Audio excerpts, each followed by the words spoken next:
Oi! Eu sou a Maria Eduarda. Eu sou Joana. Eu sou Elisa. Eu sou a Letícia. Nós somos estudantes do ensino médio do Colégio Pedro II, campus Niterói. O tema da nossa aula é teste de chama e modelo atômico de Bohr. Aguardem até o final quando faremos um experimento muito interessante sobre o assunto. Esta aula faz parte do projeto de iniciação científica Júnior, aulas experimentais remotas para ensino de Química. Acompanhe com a gente! O tema da nossa aula é o modelo atômico de Bohr, que faz parte do projeto de iniciação científica Júnior, aulas experimentais remotas para o ensino de Química. Nós iremos falar sobre o funcionamento do modelo atômico de Bohr, os saltos quânticos e os níveis de energia, o espectro atômico, a importância do estudo de Bohr e as aplicações desse modelo no cotidiano. O modelo atômico de Bohr pode ser dividido em duas regiões, núcleo e eletrosfera. O núcleo se encontra no centro do átomo e abriga partículas positivas, os prótons, e partículas neutras, os nêutrons. Por sua vez, a eletrosfera está situada no entorno do núcleo. Nela se encontram os elétrons, partículas de carga negativa e massa desprezível, comparado aos prótons e nêutrons, distribuídos em camadas eletrônicas ou níveis de energia. Bom, o que é a eletrosfera? Rutherford acreditava que o elétron girava em torno do núcleo do átomo. Niels Bohr propôs uma explicação por meio da física quântica. A eletrosfera apresentaria camadas eletrônicas, representadas pelas letras K, L, M, N, O, P, Q, ou níveis de energia, como órbitas ao redor do núcleo atômico. Cada nível energético apresentaria uma determinada quantidade constante de energia e comportaria o número máximo de elétrons. Assim, enquanto o elétron permanecesse no mesmo nível, não perderia nem ganharia energia. Agora, o que são os saltos quânticos? À medida que se distancia do núcleo, camada mais externa, a quantidade de energia do nível aumenta. Então a energia da camada 2 é maior do que a camada 1, e a da camada 3 é maior do que a da camada 2, etc. Os elétrons giram em órbitas fixas e estacionárias, ou seja, ele permanece indefinidamente sem perder energia. É o que chamamos de estado fundamental. Se o elétron receber energia que chamamos de quantum, ele salta para uma camada mais externa, ou seja, que possui mais energia. É o que chamamos de estado excitado. Ao orbitar nesse novo nível energético, é liberado na forma de fóton, energia luminosa, a energia extra que o elétron havia recebido.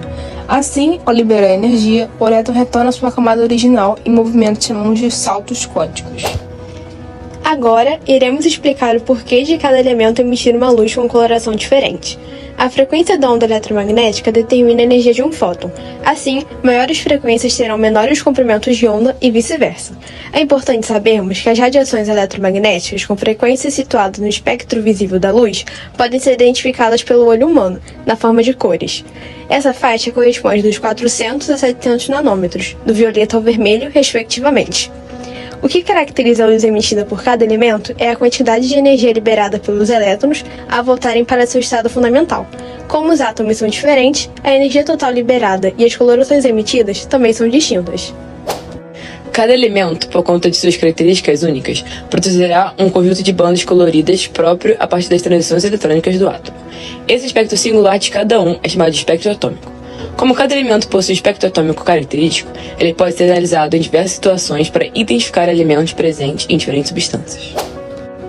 Por exemplo, é possível identificar a presença de alguns elementos metálicos em sais a partir da mudança na coloração que eles trazem ao serem introduzidos no fogo, sendo um experimento chamado de teste de chama.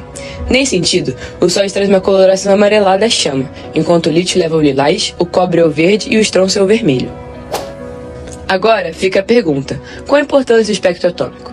O espectro atômico é essencial no estudo de diversas áreas da ciência, como na astronomia. O telescópio espacial James Webb, por exemplo, é capaz de identificar a composição química de diversos exoplanetas, galáxias e estrelas a partir da observação dos espectros mais abundantes desses astros. Dessa forma, sendo fundamental no entendimento do nosso universo. A espectroscopia foi utilizada também para descobrir a presença de hélio e hidrogênio no Sol, por meio da análise da sua luz. Agora, veremos um pouco sobre como é possível perceber a presença do espectro atômico no nosso dia a dia. Provavelmente, enquanto você cozinhava arroz, já derramou um pouco da água do cozimento na chama do fogão por acidente e percebeu uma diferença na sua coloração, indo de azul para o amarelo. Bom, isso acontece porque a água contendo sal de cozinha possui íons de sódio em solução. As transições dos elétrons excitados para o seu estado fundamental emitem energia luminosa com comprimento de onda correspondente à coloração amarela. E os fogos de artifício? Como são capazes de produzir aquelas cores tão distintas? Os fogos de artifício são compostos por diferentes sais. Quando essas substâncias são aquecidas durante a explosão da pólvora, a energia é absorvida excitando os elétrons, assim como o sal de cozinha no fogão que acabamos de comentar. As diferenças entre as cores devem-se aos aspectos característicos dos íons metálicos. Sais de cálcio, por exemplo, emitem uma coloração alaranjada, enquanto o estrôncio ou lítio é avermelhada. E quanto aos luminosos coloridos? Dependendo dos materiais utilizados na construção da lâmpada, a luz emitida pode se encontrar em uma faixa específica do espectro visível, resultando em cores particulares. Em tecnologias de exibição como televisões, monitores de computadores, smartphones e outros dispositivos eletrônicos, são utilizados LEDs e cristais líquidos para produzir cores. Os LEDs emitem luz quando uma corrente elétrica passa através de um material semicondutor. A estrutura e os materiais de um semicondutor determinam a cor da luz emitida. Agora nos acompanhe para o experimento do teste de chama.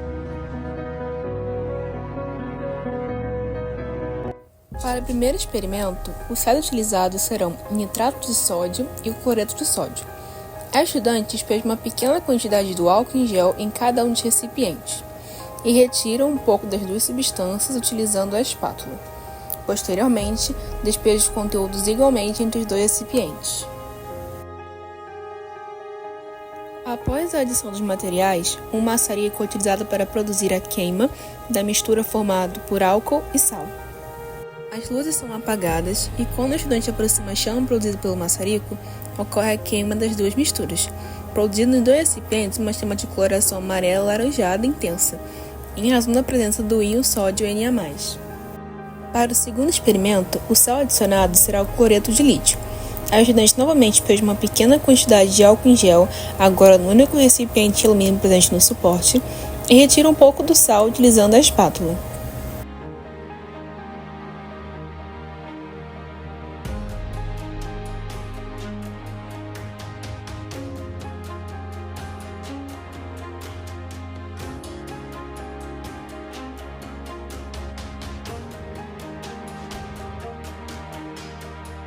Após a adição do cloreto de lítio, as luzes são apagadas e quando o estudante aproxima a chama produzida pelo maçarico, ocorre a queima da mistura, produzindo uma chama de coloração rosada intensa ou magenta, devido à presença dos íons de lítio Li+.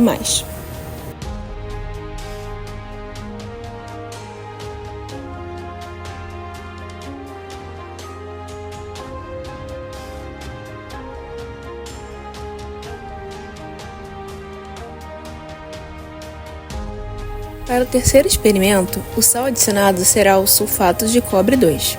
A estudante novamente despeja uma pequena quantidade de álcool no único recipiente de alumínio presente no suporte e retira um pouco do sal utilizando a espátula. Após a adição do sulfato de cobre 2, as luzes são apagadas e quando o estudante aproxima a chama produzida pelo maçarico, ocorre a queima da mistura, produzindo uma chama de coloração esverdeada devido à presença dos íons de cobre 2, Cu2+. Já no quarto experimento, o sal utilizado será o cloreto de estrôncio. A estudante novamente despeja uma pequena quantidade de álcool no recipiente de alumínio presente no suporte e retira uma pequena quantidade do sal de estrôncio utilizando a espátula. Após a adição do sal, as luzes são apagadas e quando o estudante aproxima a chama produzida pelo maçarico, ocorre a queima da mistura, produzindo uma chama de coloração avermelhada devido à presença dos íons de estrôncio Sr2+.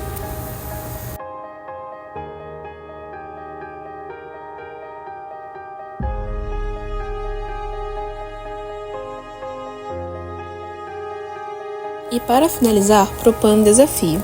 Nesse momento, à frente da estudante, acima da bancada, há um borrifador com uma solução misteriosa. A estudante acende o maçarico e pega o borrifador. As luzes são apagadas, o maçarico aceso é posicionado em pé sobre a bancada e a estudante borrifa a solução na chama. Ao queimar a solução, é produzida uma chama de coloração magenta ou rosada bem intensa. Cara ou caro estudante, com base na cor produzida na chama, você consegue responder qual elemento químico está presente na solução?